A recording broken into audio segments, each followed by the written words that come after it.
If someone told you every day, you're worthless, you're not good enough, you're a failure, and you'll never get it right, you'd fight back and defend yourself. You'd probably cut them off. But what if the person saying those things was you?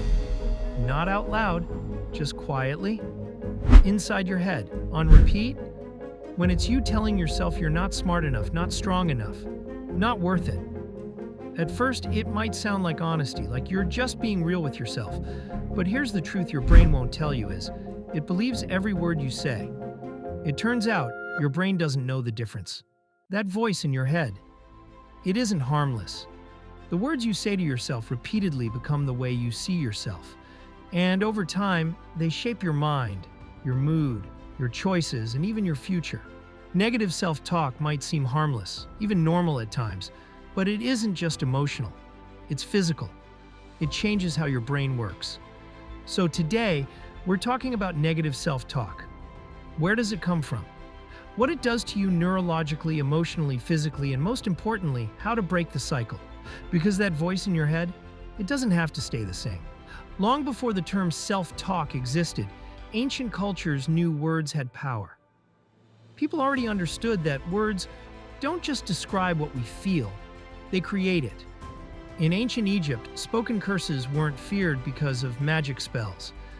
They were feared because of how they planted fear, doubt, and even shame in the mind. The Greeks called it kataphrenesis, which simply means destructive self-thinking. Thousands of years later, in the early 1900s, psychology started to catch up. Sigmund Freud believed that our inner dialogue shaped the subconscious mind. But it wasn't until the 1970s that a quiet shift happened, when psychologists like Aaron Beck discovered that negative thoughts were the core cause of depression. The people he treated for depression weren't just sad, they were stuck in loops of negative thoughts they couldn't turn off. And these weren't random, they were automatic. But the truth is that inner voice, the important one, didn't evolve to hurt you. It evolved to protect you. Back then, being overly cautious and overthinking could keep you alive.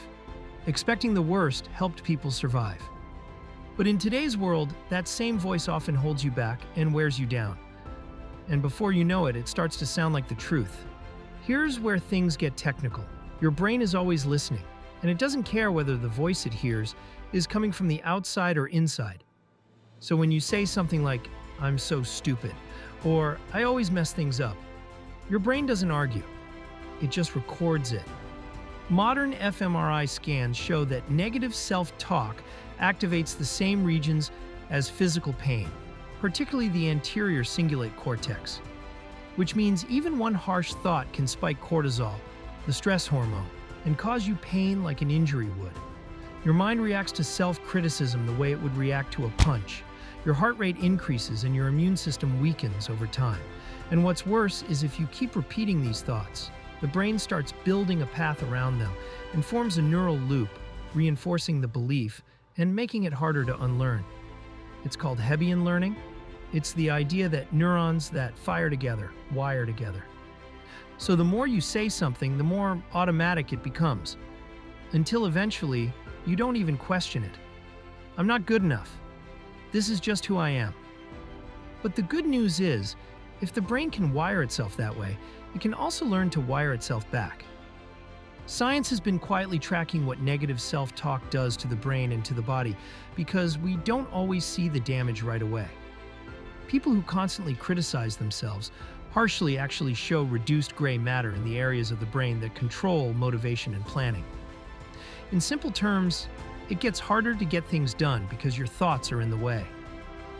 One study in 2009 looked at students who got a bad grade and repeatedly beat themselves down by saying things like, "I'm a failure," even just once. It took them longer to bounce back mentally than the students who didn't internalize it.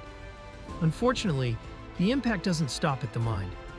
Long-term negative self-talk has been linked to a higher risk of cardiovascular disease because constant stress doesn't just wear you down emotionally, it actually damages your cells. Chronic self-criticism can shorten your telomeres. Telomeres are the little caps on your DNA that protect your body from aging too fast.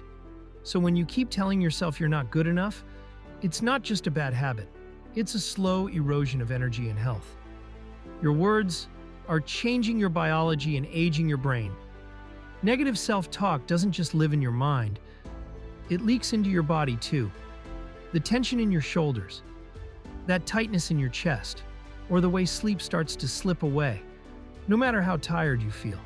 It shrinks the hippocampus, the part that saves memories, and weakens the prefrontal cortex that helps you think and make clear decisions. The truth is, the worse you feel, the more negative your thoughts become.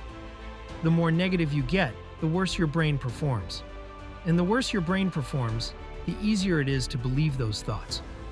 This whole thing creates what's called a cognitive distortion loop. It's a quiet trap. You're tired, so your mind gets critical. Your mind gets critical, so your body gets tense. Your body gets tense, so your sleep gets shallow. Then you wake up even more tired and the cycle starts again. Most people don't even know they're in it. They just think this is who they are now. But it's not personality, it's a pattern. And patterns can be broken. Here's the most important part. You can undo this. You can train your brain to speak to you differently. The damage from negative self-talk is not permanent. In fact, studies show that practicing a different positive response for just 2 weeks, a kinder response, one that gives you space, can lower stress by 23%, improve memory recall, and help your brain rebuild gray matter in critical zones.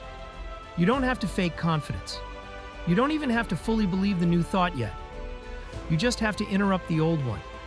When your brain says, "I'll fail," say, "This is a challenge I'm learning to get through."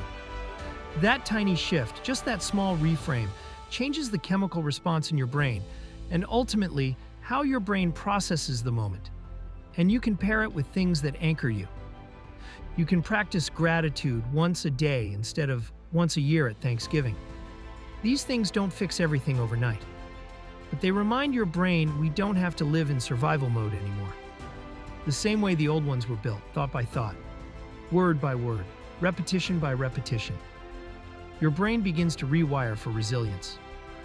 And the more you do it, the stronger those new pathways get. So the next time you say something harsh about yourself, remember, your brain is listening, and it believes you. And the words you speak to yourself matter more than you think. If you found this video and it hit home, or if any part of it felt familiar, hit like and subscribe for more brain content. Thanks for watching.